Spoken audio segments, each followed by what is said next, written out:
성경은요, 우리 하나님께서 하늘에 계시다 이렇게 말씀을 하고 있습니다. 애가 3장 40절과 41절 보면 우리가 스스로 우리의 행위들을 조사하고 여호와께로 돌아가자. 우리의 마음과 손을 아울러 하늘에 계신 하나님께 들자. 이렇게 말씀하고 있고요. 다니엘 2장 19절은 이에 이 은밀한 것이 밤의 환상으로 다니엘에게 나타나 보임에 다니엘이 하늘에 계신 하나님을 찬송하니라 고백하고 있어요. 그렇다면 하나님께서 하늘에 계시다는 고백은 우리에게 어떤 의미가 있습니까? 물론 이는 단순히 하나님께서 하늘에 거처를 만들고 지내신다 이런 의미는 아닙니다. 우리 인간들은 하늘에 계신 하나님이라는 고백을 하면서 그것을 때로는 어떤 장소나 위치로만 오해하는 경우가 참 많은데 그런 의미는 아니라는 거예요. 노아의 홍수가 끝난 후에 인류는 온 땅에 생육하고 번성하는 역사를 이룹니다.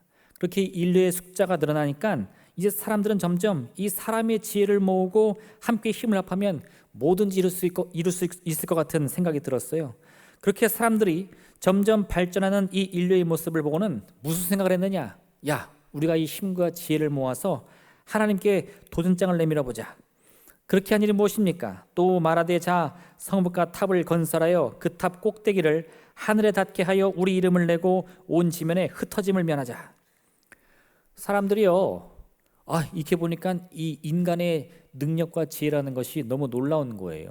흩어져 있을 때는 그것이 한 사람 한 사람 보잘것없어 보였는데 한 자리에 모여서 함께 머리를 맞대고 고민을 하니까 이게 못 이룰 일이 없습니다. 야, 우리가 이 정도인데 하늘에 계신 하나님과도 함께 한번 맞짱을 뜰 수 있는 거 아니야? 그 생각이 드니까요, 사람들이 그 힘을 과시하기 위해서 하늘 꼭대기에 닿는 탑을 쌓겠다는 거예요. 그렇게 온 인류가 함께 모아서 온 힘을 다해 탑을 쌓는데 그걸 본 하나님께서는 이렇게 말씀하십니다. 여호와께서 사람들이 건설하는 그 성읍과 탑을 보려고 내려오셨더라. 네. 이 뭔가 괴리가 느껴지지 않나요? 인간은 인류의 온 힘을 다해서 우리가 하늘 꼭대기에 닿는 탑을 쌓으면 하나님과 마주 볼 줄 알았어요. 우리도 그 정도 힘은 있지 않겠어? 근데 그렇게 온 인류가 함께 힘을 모았는데 하나님은요, 인간들이 뭐 하는지 이 하늘 꼭대기에서 보니까 너무 작아서 보이지가 않네 이렇게 생각하시는 거예요. 그 성경은 뭐라고 말한다고요? 그 하나님이 내려오셔서 우리 인간이 무슨 일 하시나 보신다는 겁니다. 이게 참 시적인 표현인데 너무 딱 들어맞아요. 하나님께서 거하시는 이 하늘이라는 개념은요, 그저 우리가 힘을 모은다고 해서 닿을 수 있는 그런 하늘이 아닙니다. 요즘 보세요, 우리 인간의 힘이 얼마나 대단한가. 하늘, 그까이 거 비행기 타면 가지 않겠습니까? 하늘을 넘은 저 우주 세계. 네, 요즘엔 로켓, 요즘엔 민간 로켓 해가지고 스페이스X라는 회사는 돈만 주면 다 우주로 보내줘요. 물건이든 사람이든 다 보내준다는 거예요. 이처럼 인류에게서는 나날이 발전해서 실제 우리가 눈으로 보는 저 하늘과 우주를 정복했다 이렇게 말하는데 그곳에 어디 하나님의 거처가 있냐 이 말이에요. 네. 하나님께서 하늘에 계시다는 것은 그런 위치를 말하는 것이 아니고요. 하나님이 거하시는 그 하늘이라는 것은 우리 인간의 힘으로는 닿을 수 없는 곳을 뜻하는 겁니다. 네, 하나님이 계신 곳, 그것을 우리가 하늘로 표현하는데 거기는 사람이 아무리 애를 쓰고 용을 써도 갈 수 없다는 거예요. 고린도전서 1장 25절은 이와 같은 말씀을 해주는데 하나님의 어리석음이 사람보다 지혜롭고 하나님의 약하심이 사람보다 강하니라. 이건 비교 불가능하다는 거죠. 하늘에 계신 하나님은 우리 인간과는 비교할 수 없는 그런 존재라는 겁니다. 비행기 탄다고 로켓 탄다고 하나님이 계신 곳에 갈 수 있는 게 아니고요. 하늘에 계신 하나님은 오직 하나님의 권능과 영광만이 도달할 수 있는 신비의 거처다 이런 의미라는 거죠. 인간은 하늘에 계신 하나님을 만날 수 없습니다. 시간을 넘더라도 공간을 넘더라도 심지어 우리 인간이 갖고 있는 가장 큰 힘이 뭔 줄 아세요? 할렐루야. 그건 생각의 힘이거든요. 근데 그 생각조차도 이 하나님이 계신 곳엔 도달하지 못한다는 거예요. 왜요? 하나님은 그만큼 높고 위대하신 분이니까. 모세가 한 번은 하나님께 하나님의 영광을 보여달라고 말합니다. 그러면 하나님을 온전히 따를 수 있을 것 같아서. 그때 하나님이 주신 대답이 이거였어요. 또 이르시되 네가 내 얼굴을 보지 못하리니 나를 보고 살 자가 없음이니라. 이거를 하나님을 보면 왜 죽지? 이렇게 고민하지 마시고요. 하나님의 영광은 우리 인간이 접근조차 할 수 없다는 겁니다. 도달할 수 없다는 거예요. 하나님이 원하신다 할지라도요, 인간은 하나님의 영광을 감당 못하는 겁니다. 그래서 하나님 어떻게 하시냐? 이 모세를 반석 위에 세우시고 하나님의 손으로 그 모세의 얼굴을 가리신 다음에 지나가시는 거예요. 그 느낌은 있어. 그 위대하신 하나님이 내 곁을 지나가신다는 느낌은 있지만 결코 그 얼굴은 보지 못합니다. 모세도 그럴진데 우리가 어떻게 하나님을 마주하겠습니까? 하나님께서는요, 우리 인류 그리고 우리가 지금 눈으로 보고 있는 온 우주 만물을 창조하신 창조주입니다. 그 사실을 아는 것만으로 충분해요. 우리가 하나님의 모습을 보지 못한다고 해도요, 그 얼굴을 마주하지 못한다고 해도 우리는 하나님의 존재를 부인할 수 없습니다.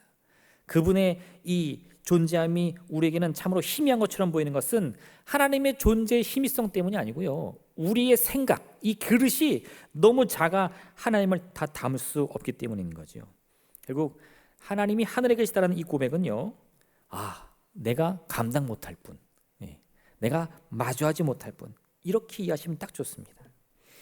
민수기 23장 19절은 이와 같은 말씀을 해주는데, 하나님은 사람이 아니시니 거짓말을 하지 않으시고 인생이 아니시니 후회가 없으시도다. 어찌 그 말씀하신 바를 행하지 않으시며 하신 말씀을 실행하지 않으시랴. 인간과 하나님의 절대적인 차이. 생각해 보세요. 우리가 우리말로 내 꼭 약속할게, 내 명예를 걸고, 혹은 뭐라 그래요? 내 모든 것을 걸고 약속할게. 지켜져요, 안 지켜져요? 안 지켜져요. 우리 인간은 내가 말한 것도 지키지 못하는 존재입니다. 근데 하나님은요, 그런 맹세가 없이시도 하나님의 말씀은 반드시 이루어진다는 거예요. 이것만 봐도 우리 인간과 하나님이 얼마나 다르다는 사실을 우리는 알 수 있는 거죠. 근데 왜 하나님과 인간의 다름이 중요하냐? 우리 사람은요, 실수하면 넘어집니다. 실패하면 실망합니다. 낙심이 찾아오면 포기합니다. 그게 우리의 본성이에요. 근데 하나님은 우리와 다르기 때문에 그 말씀하신 바를 반드시 이루신다는 거예요. 우리가 실수하고 넘어져도 포기하는 것은 우리 자신이지, 하나님은 넘어진 우리를 끝까지 붙잡아 주신다는 겁니다. 이 사람이 얼마나 어리석은지, 이스라엘 백성은 하나님의 놀라운 능력으로 애굽에서 구원을 받았음에도 불구하고 이렇게 말합니다. 그들이 또 모세에게 이르되, 애굽에 매장지가 없어서 당신이 우리를 이끌어내어 이 광야에서 죽게 하느냐? 어찌하여 당신이 우리를 애굽에서 이끌어내어 우리에게 이같이 하느냐? 우리가 애굽에서 당신에게 이른 말이 이것이 아니냐? 이르기를 우리를 내버려두라. 우리가 애굽 사람을 섬길 것이라 하지 아니하였더냐? 애굽 사람을 섬기는 것이 광야에서 죽는 것보다 낫겠노라. 하나님이 왜 모세를 이스라엘 백성에게 보냈습니까? 그들에게 고난을 주기 위해서요? 그들이 광야에서 주저 죽게 하기 위해서요? 아니요. 이 애굽의 압제에서 벗어나서 인생의 참맛, 그 행복과 평안을 누릴 수 있도록 해주기 위해서였습니다. 그 길, 이 광야의 길을 건너가며 이스라엘 백성들은 내 인생이 참으로 이 죽을 때까지 애굽의 종로로 타는 저주받은 인생이 아니라 하나님을 섬기며 평안과 은혜 가운데 살아가는 인생이구나, 그걸 깨달아야 되는데 그들은 뭐만 보여요? 오늘만 보고 산다, 이런 말 요즘 많이 들어보죠. 내일이 없어요. 하루살이 인생들, 오늘 내 밥그릇이 비어있으면 아이고 죽겠네, 그리고 당장 포기하는 거예요. 내일을 위해서 오늘을 살아가는 것이 아니라 내일은 없습니다. 내일이 올지 안 올지 누가 알아? 할렐루야. 내일이 오나요, 안 오나요? 그런 확신조차 없는 이런 희미한 인생을 살아가니까요, 하나님이 그들에게 권능을 베푸시고 이 모세를 통해 수많은 기적을 베풀어서 애굽의 바로 왕을 무릎 꿇고 광야로 보내주셨는데, 왜 광야에 왔다? 야, 네가 우리를 굶주려 죽게 하는구나, 이런 말만 나온다는 거예요. 이게 인생입니다. 이런 원망과 불평을 가득 안고 살아간다고 해도요, 우리 인생의 문제는 절대 해결되지 않습니다. 그런데도 사람들은 왜 그런 원망의 마음, 불평의 마음으로 남을 미워하고 비난합니까? 그게 자기 인생의 목적인 줄 아는 거예요. 인생의 문제를 해결하기 위한 진짜 방법은 따로 있는데 그건 알지 못하고 문제 앞에서 두려워하고 절망하며 하나님조차 원망하는 삶을 살아갑니다. 왜요? 내 인생의 부족함 때문에. 이 죄와 허물로 가득한 우리는 그런 삶이 아니고서는 다른 삶이 뭔지도 알지 못하는 거죠. 그런데 이런 죄와 허물로 가득한 우리를 끝까지 품어주신 분이 누굽니까? 창조주 하나님이시라는 거예요. 이와 같은 사실을 기억한다면 내가 이 인생에서 겪는 문제 앞에 어떤 삶을 살아야 되느냐? 나는 왜 이런 가정에서 태어났어? 왜 내 인생에는 늘 문제만 가득하지? 나는 버림받았나? 원망의 생각, 불평의 생각으로 무슨 문제가 해결됩니까? 그런 시간 낭비하지 말고 진짜 문제를 해결할 수 있는 방법을 깨달아야 된다는 거예요. 그게 뭐죠? 하늘에 계신 하나님을 의지하는 거예요. 하나님의 크심을 알면 우리의 두려움은 자동적으로 사라집니다. 왜요? 하나님의 그 크신 능력이 능히 하지 못할 일은 없다는 것을 알기 때문인 거죠. 내 문제가 해결될까? 당연히 해결되죠. 내 슬픔을 위로받을까? 당연히 위로받죠. 왜요? 우리 하나님이 천지 만물을 창조하셨는데 내 인생의 문제쯤이야. 왜 해결 못 하시겠습니까? 그 믿음이 생긴다는 거예요. 그 믿음을 품었더니 어떻게 돼요? 인생의 문제와 두려움들, 능히 이길 수 있다. 하늘에 계신 하나님이 나와 함께 하신다면 그 위대한 기적으로 말미암아 나는 반드시 건진받는다 고백한다는 거예요. 하나님께서 하늘에 계시다. 이거는요, 우리 하나님 저 멀리 계시구나, 이런 뜻이 절대 아니라는 겁니다. 하나님이 하늘에 계시다. 무슨 뜻이라고요? 그 놀라운 분이 나와 함께 하신다. 내 문제를 해결하신다. 내 모든 고난을 건져주신다라는 고백이라는 거예요.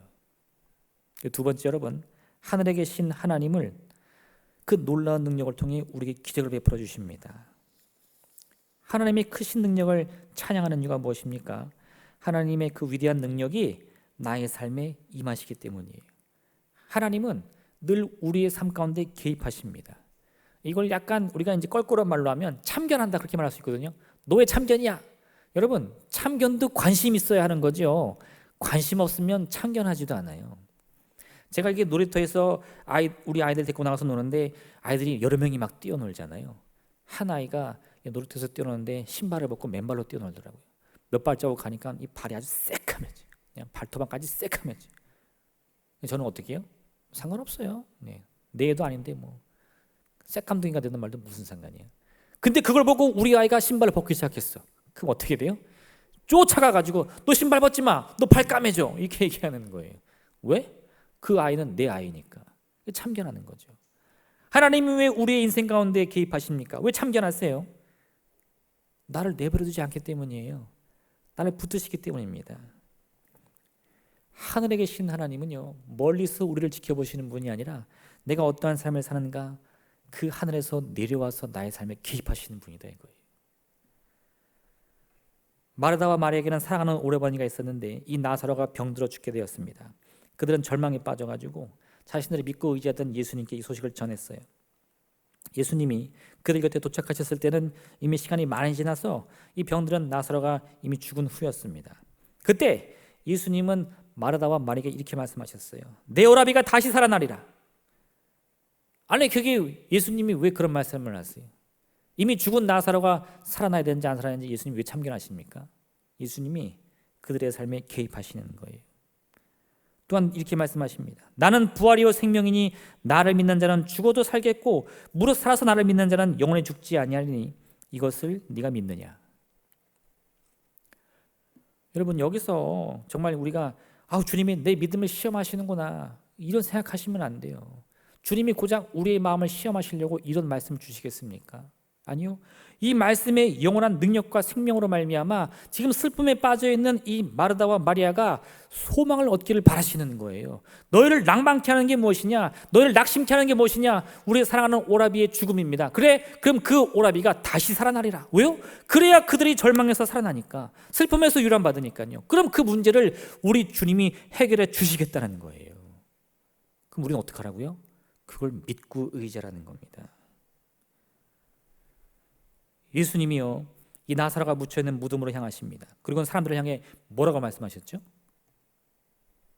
무덤의 돌문을 굴리라는 거죠. 왜요?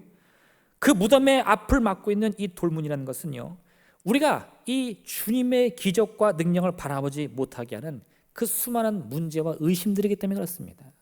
예수님이 돌문을 굴리라고 하자마자 이 마르다는 뭐라고 말했죠? 주님, 이미 그가 죽은 지 나흘이 되어서 썩어 냄새가 납니다.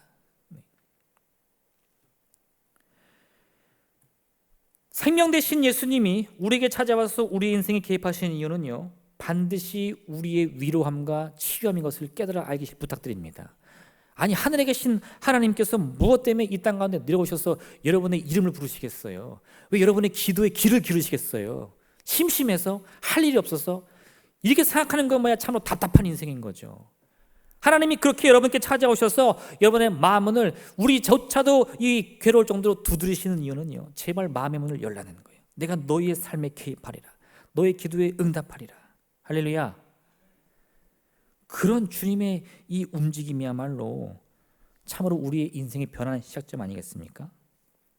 우리는 반드시 하나님과 우리 사이를 가로막고 있는 이 돌문, 의심의 돌문, 절망의 돌문, 두려움의 돌문을 굴려야 할 줄로 믿습니다. 그 문이 열려야 주님께서 나사로야 나오라 말씀하시면 생명을 얻은 나사로가 이 삶을 향해 나갈 수 있는 거예요.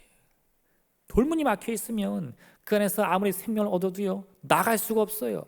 주의 응답이 내게 임했는데 내 인생은 전혀 변하지 않습니다. 하나님 왜 응답이 더디옵니까? 왜 내 기도는 무시하십니까? 우리가 아무리 떠들어도 소용이 없어. 그건 주님의 탓이 아닙니다. 그 돌문을 제거하지 못한 우리 자신의 부족함이라는 거예요. 예수님의 제자 중에 도마라는 사람이 있습니다. 이 도마가 유명하죠. 왜요? 예수님이 부활하셨을 때 이 예수님을 만난 사람들은 이 도마에게 야 주님이 부활하셨어 전했는데 도마는 뭐라고 그랬어요? 야 말도마, 어떻게 한 번 죽은 사람이 다시 살아나? 내가 직접 예수님 옆구리에 창자국, 손에 있는 못자국 만져보지 않고는 믿지 못할 거야. 그래서 우리는 이 도마를 의심의 사람이다 이렇게도 얘기합니다. 근데 여러분, 이 도마가 그러면 평생도록 의심만 품고 사는 사람이냐? 그렇지는 않아요. 사실 방금 말씀드린 이 나사로가 죽었을 때요, 예수님이 그 소식을 듣고 다시 이 마르다와 마리아가 있는 유대 땅으로 돌아가자 이렇게 말했는데 제자들이 그 말을 듣고 기겁을 합니다. 왜냐? 사실 이전까지 예수님이 그 유대 땅에 오셔가지고 이동하셨는데 그 유대인들이 머물던 땅에 있을 때 사람들이 예수님을 이단의 괴수라서 죽이려고 그랬어요. 그게 다시 그 땅에 돌아가면 어떤 일이 벌어집니까? 또 사람들이 나사렛 예수가 저기 왔다, 다 돌로 쳐 죽이자. 그러면 어떻게 돼? 이 제자들이 이렇게 겁이 나는 거예요. 그 제자들이 벌벌 떴는데 그때 이 제자들의 마음을 움직인 사람이 있습니다. 그게 도마였어요. 도마가 이렇게 말합니다. 우리도 주와 함께 죽으러 가자. 네. 돌 던지면 맞겠다는 거예요. 우리 예수님이 가시겠다는데 그걸 누가 막아? 네. 거기에 죽음이 기다린다면 나는 죽으러 갈 거야. 이게 도마였어요. 다른 제자들은 모두가 유대 땅에서 기다리고 있던 핍박과 혼란 때문에 두려워했는데 도마는 예수님이 가신다면 죽음이 기다린다 할지라도 가겠다는 겁니다. 왜요? 이 도마가 처음부터 의심의 사람은 아니었어요. 근데 그가 왜 이 다른 제자들이 예수님께서 부활하셨다고 하셨을 때 그 말씀을 믿지 못했을까요? 도마의 이 인식의 한계, 능력의 한계, 생각의 한계 때문입니다. 이 도마가 예수님과 함께 할 때는 죽음도 불사하며 주님과 함께 하겠다 이런 믿음을 가졌는데 막상 그 예수님이 십자가에 달려서 죽는 모습을 보니까 이제 어떤 생각이 들어요? 사람이 한 번 죽으면 끝이지, 이런 생각이 드는 거예요. 아니 죽은 사람이 어떻게 다시 살아나? 그런 생각과 인식이 마음속에 있으니까요 사람들이 예수님이 부활하셨어, 어떻게 돼요? 믿지 못하는 거예요. 믿지 못하는 거예요. 여러분, 우리가 아무리 믿음 생활을 오래 한다 하더라도요 우리의 이 생각의 한계, 인식의 한계, 능력의 한계를 벗어나지 못하면 주님의 응답이 임할 수가 없습니다. 나사로야 나오더라. 그럼 뭐라는 줄 아세요? 아우 주님 죽은 지 나흘이 돼서 썩어 냄새가 납니다. 안 나와. 죽었다 깨도 안 나와. 우리 인생의 문제를 놓고 기도하는데 하나님의 응답이 임합니다. 너의 문제가 해결되리라. 그 의심의 돌문을 굴려라. 너의 질병이 고침받으리라. 그 의심의 돌문을 굴려라. 근데 그 순간에 우리가요 여전히 그 의심의 마음을 품고 하나님의 능력을 의지하지 못하면 어떻게 된다고요? 내 의심 때문에 하나님의 능력이 임하지 않는 게 아니라 하나님의 능력이 내게 임해도 내가 그 능력을 사용을 못한다는 거예요. 여전히 무덤 안에 갇혀가지고 생명의 세상을 향해 나아가지를 못하는 겁니다. 이거 착각하시면 안 돼요. 내 믿음이 없으면 하나님이 임하지 않는구나. 여러분 대단한 착각입니다. 우리 믿음이 없어도요 하나님은 언제나 역사하시는 분이에요. 내 능력이 없어도요 하나님의 응답은 언제나 임하는 거예요. 근데 왜 내 삶은 변하지 않죠? 내 자신이 나를 한계 안에 가둬버리니까 그런 거예요. 세상은 바뀌지만 나는 바뀌지 않습니다. 도마가 아무리 의심한다고 예수님 부활이 취소됩니까? 아니요. 도마가 평생 의심한다 할지라도요 예수님은 이미 부활을 하신 거예요. 도마 혼자서 믿지 못하는 거겠죠? 우리가 믿음을 가져야 하는 이유가 거기 있어요. 하나님 나에게 응답 주신다. 왜요? 그걸 믿어야 돌문을 굴리고 나사로야 나오너라 라는 그 음성에 아멘 응답하며 죽음에서 생명으로, 절망에서 소망으로 우리가 나아가지 않겠습니까? 지금 이 자리는요 주님의 역사를 기대하는 자리가 아니에요. 내게 임한 그 역사를 내가 믿음으로 받아 누리는 자리인 것을 꼭 믿으시기를 바랍니다. 여러분의 이 두려움과 의심의 돌문만 열면요 당장 눈앞에 보일 거예요. 할렐루야. 그 응답이 보일 거예요.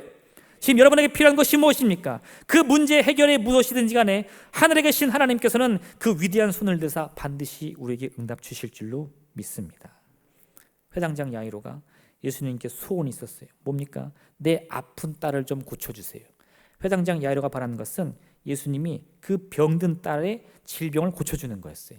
근데 막상 이 야이로가 예수님을 모시고 집에 도착했더니 그 딸이 이미 죽었어요. 그랬더니 사람들이 뭐라 그럽니까? 아이고 주인님, 당신의 딸이 이미 죽었습니다. 예수님을 더 이상 번거롭게 하지 마세요. 그 순간 이 야이로의 생각이 어떠했을까? 성경에 나오지 않지만 아마 분명히 이랬을 거예요. 아, 내가 너무 늦었구나. 좀 더 일찍 왔어야 되는데. 왜요? 예수님 오셔도 소용없어요. 왜? 내 소원은 병을 고치는 건데 이미 병이 너무 오래돼서 죽음에 이르렀는데 그게 무슨 소용이 있습니까? 아, 이제 끝났구나. 예수님 돌아가세요. 이제 예수님 더 이상 볼 일 없습니다. 이랬을 거예요. 근데 그걸 이미 아시고 예수님이 그 야이로가 입도 뻥끗하기 전에, 입을 열면 안 돼. 큰일 나니까. 그죠? 그 입도 뻥끗하기 전에 말씀하시는 거죠. 두려워하지 말고 믿기만 하라. 네. 너 그 마음에 있는 의심들, 그 절망들 네 입 밖으로 내지 마. 조용히 해. 아직 그 일어나지 않았어. 내가 이 자리에 온 것은 너의 마음의 소원만 응답하는 것이 아니라 네가 기대하지 못한 역사도 능히 이루어주기 위함이야. 할렐루야. 그게 우리 주님이세요. 야이로는 기대하지 못했습니다. 어찌 죽은 사람이 다시 그 생명을 얻을까? 그는 절대 생각 못했는데 예수님이 말씀하시는 거예요. 그거 가능한 거야. 어떻게? 네가 믿기만 하면. 그 역사는 이미 너와 함께하고 있는데 네가 의심의 돌문을 굴리고 지금 이 순간 내가 너와 함께한다는 사실을 온전히 믿으면 뭐예요? 병든 딸이 고침받는 것만이 아니라 죽은 딸은 다시 살아난다 이겁니다. 하늘에 계신 하나님, 왜 하늘에 계시죠? 저 멀리서 우리를 바라보기 아니라 그 위대한 능력으로 말미암아 우리의 삶에 개입하기 위해서라는 거예요. 맹인 바디메오가 믿음을 가지고 나사렛 예수다 이런 사람들의 소리를 듣자마자 온 힘을 다 외칩니다. 다윗의 자손 예수여 나를 불쌍히 여기소서. 이 바디메오가 예수님 만난 적이 있습니까? 예수님에 대한 복음을 배운 적이 있습니까? 아니요. 근데 그가 무엇을 알고 사람들이 나사렛 예수다 라는 그 웅성거림을 듣고 다윗의 자손 예수여 나를 불쌍히 여기소서 이런 말을 할 수 있습니까? 내 삶의 유일한 희망은 나는 아무것도 몰라도 나사렛 예수뿐이다. 그거 붙들고 가는 거예요. 그가 나를 어떻게 고칠지, 그가 무슨 능력이 있는지 아무것도 모르지만 사람들의 수군대는 소리를 듣자 하니 지금 내 삶을 건질 유일한 분은 누구라고요? 나사렛 예수다. 그러면 붙드는 거죠. 왜 우리는 매번 우리 하나님을 고백하며 하늘에 계신 우리 아버지 이렇게 고백하죠? 아, 하나님이 거기 계시겠죠. 할렐루야. 그러시면 안 돼요. 하나님 그 권능의 팔을 들어 우리에게 임하여 주옵소서. 능력의 팔을 펴서 나를 어루만져 주시옵소서. 주님께서는 능히 해결하지 못할 문제가 없는 줄로 믿습니다. 이 고백으로 하늘에 계신 우리 아버지, 할렐루야, 이 놀라운 고백을 여러분의 입술 가운데 고백하시길 부탁드립니다. 마지막 세 번째, 여러분, 하나님의 이 위대한 능력이 곧 우리를 위한 사랑인 것을 기억하시길 바랍니다. 하늘에 계신 하나님, 그 위대한 능력자 창조주께서 왜 우리의 인생 가운데 개입하십니까? 그건 사랑이에요. 사랑. 네. 요한일서 4장 19절은 단도직입적으로 이렇게 말하는데 우리가 사랑하면 그가 먼저 우리를 사랑하셨습니다. 왜 하나님을 사랑해야 됩니까? 하나님이 우리 기도에 응답해 주시잖아요. 우리 피를 채워주시잖아요. 그는 하나는 알고 둘은 모르는 거예요. 하나님이 왜 우리 피를 채워주십니까? 우리를 사랑하시기 때문이라는 거예요. 그가 먼저 우리를 택하시며 우리 이름을 불러주시고 우리를 사랑하셨다 이겁니다. 그래서 그 사랑에 고마워 감사하여 하나님의 사랑을 보답하기 위해서 우리 사랑을 하나님께로 드리는 거지, 내가 사랑해야만 하나님이 움직이는 게 절대 아니라는 겁니다. 성경은요 많은 말씀을 통해서 하나님의 사랑이 그 무엇보다 먼저 우리 향하고 있다고 말씀하고 있는 거예요. 하나님께서는 우리를 위해서 이 세상을 만드셨고요, 또 우리를 위해서 에덴 동산을 만드셨습니다. 아담과 하와가 교만과 욕심으로 범죄했지만 하나님은 그 배신감을 가지고서도요 아담과 하와를 내쳐버리지 않고 그들을 끝까지 붙들어 주셨어요. 그들에게 살 길을 열어 주십니다. 그 이후에도 거짓말같이 우리 인류는요 하나님의 은혜와 사랑을 매번 배신했는데 하나님은 한 번도 그거에 대해서 우리를 책망하신 적이 없어요. 로마서 5장 8절에 같이 말씀하는데 우리가 아직 죄인 되었을 때에 그리스도께서 우리를 위하여 죽으심으로 하나님께서 우리에 대한 자기의 사랑을 확증하셨느니라. 하나님이 아무리 우리를 사랑한다고 말씀해도요, 사람들이 도무지 믿지를 못합니다. 말씀을 줘도 믿지 못하고, 응답을 줘도 믿지 못하고, 병을 고쳐도 믿지 못하고, 나중에 어떻게 하느냐? 자기의 가장 사랑하는 독생자를 이 땅에 보내서 그 생명을 거둬가는 거예요. 피를 흘리게 하여 그의 생명값으로 우리의 모든 죄값을 다 용서해 주십니다. 할렐루야, 할렐루야. 이게 쉬운 겁니까? 아니요, 여러분. 속된 말로 남의 자식이면 이렇게 못해요. 남의 자식 거두어서 밥 먹이는 사람이 누가 있습니까? 저 세상에서 헐벗고 굶주린 아이들 보면서 불쌍한 생각이나 하고 그 아이를 가엾기는 여기겠지만 그 인생 책임지는 사람이 누가 있냐 이거예요. 내 자식이어야만 그걸 품지 않겠습니까? 하나님이 우리를 남의 자식처럼 생각하면요, 이렇게 못한다는 거예요. 우리를 분명히 자신의 자녀로 삼아주셨고 그 변함없는 사랑으로 품어주시기 때문에 이 반복되는 인류 역사가 죄악의 역사거든요. 근데 그 반복되는 우리의 이 배신과 죄악 속에서도 하나님은 끝까지 우리를 책임지기 위해서 예수 그리스도를 보내셨다는 거예요. 이를 통해 우리의 운명은 어떻게 되었습니까? 예수님이 채찍에 맞고 비난당하고 피를 흘려 죽으심으로 나음을 입고 고침받고 새 생명을 얻게 되었다는 거죠. 할렐루야.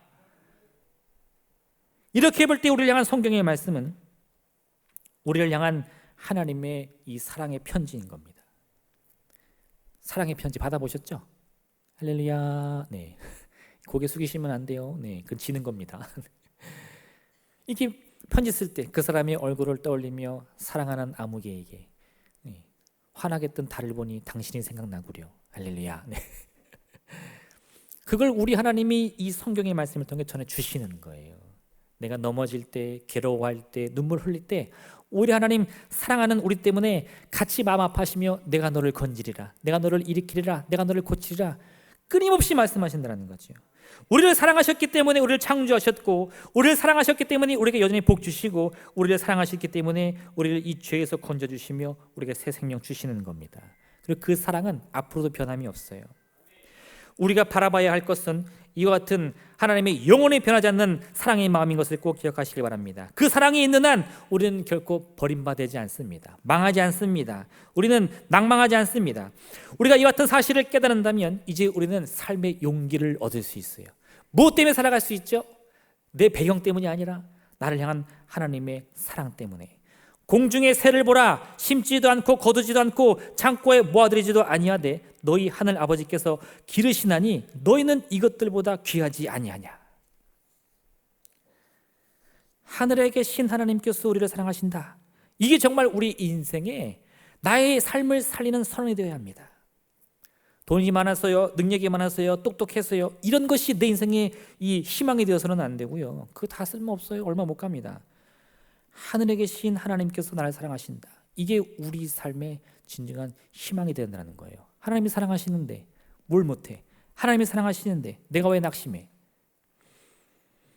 오늘 우리가 하나님 앞에 나와서 예배하며 기도하는 이유가 바로 이 같은 고백을 위한 것임을 꼭 기억하시기 바랍니다. 하나님, 주님의 사랑으로 말미암아 내 기도가 간구한데 귀를 기울여 주시옵소서. 내 인생의 문제를 해결하여 주시옵소서. 그 사랑에 의지하여 어떤 절망에서도 다시 한번 용기를 품고 일어나게 허락하여 주옵소서. 오늘 그 놀라운 기적이 우리에게 일어날 줄로 믿습니다.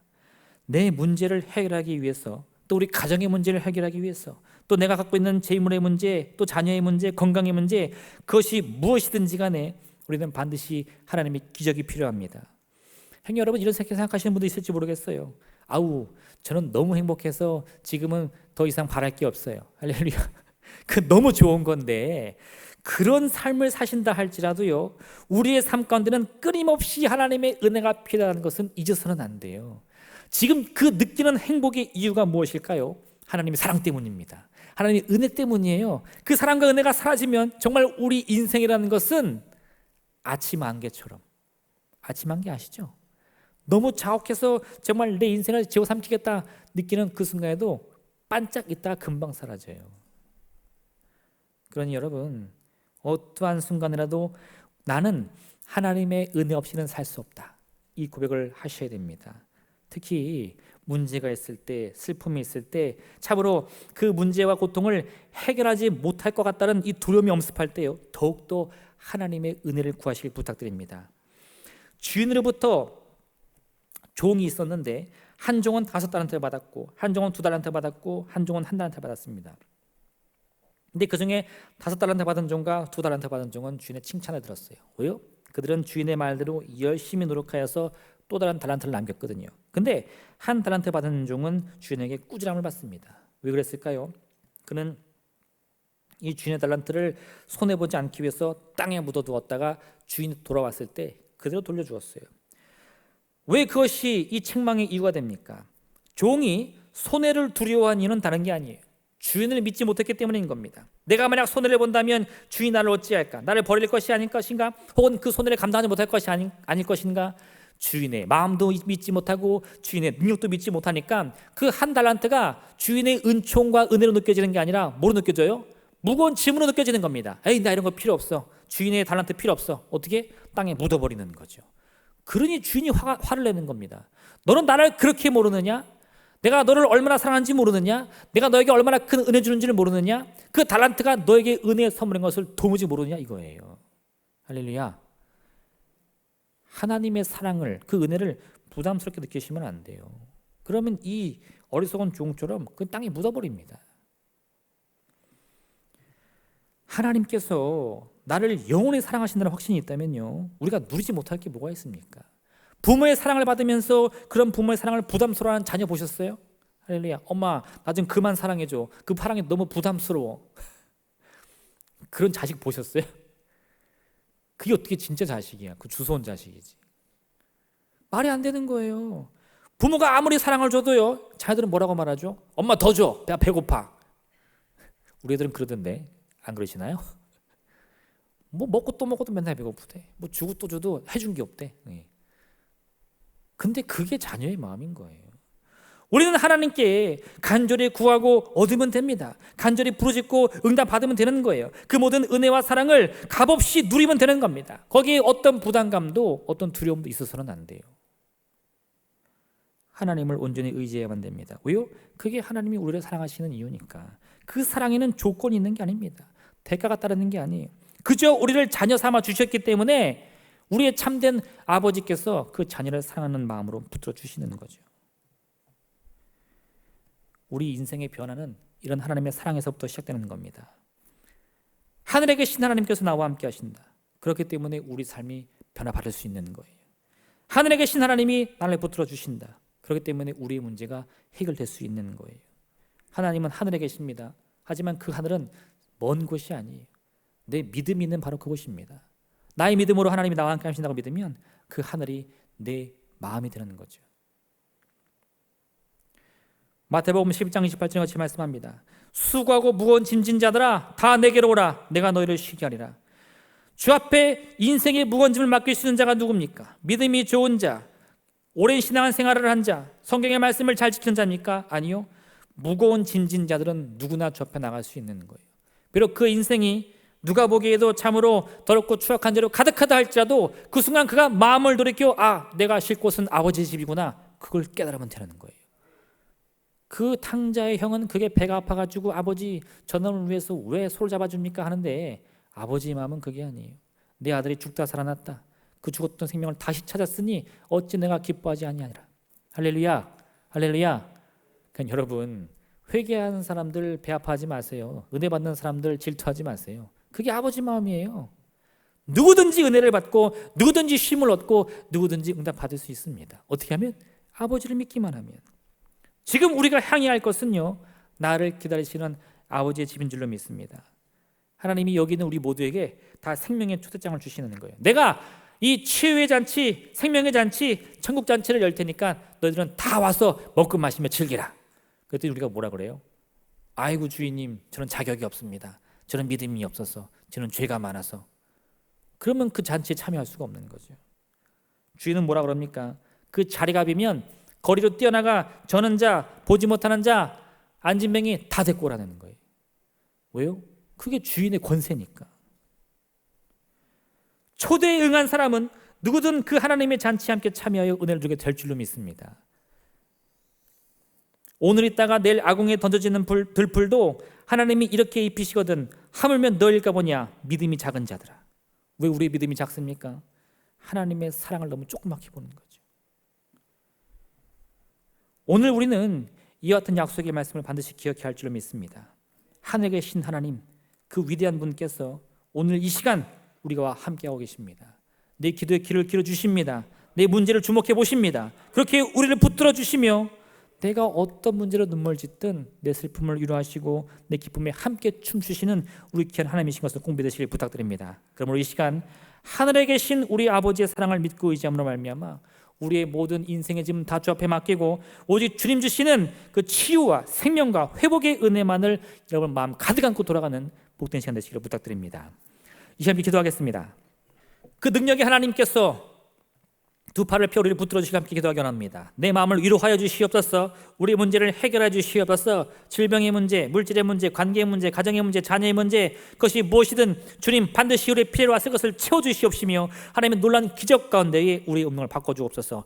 우리 주님의 이름 세물을 간절히 기도하겠습니다. 주여!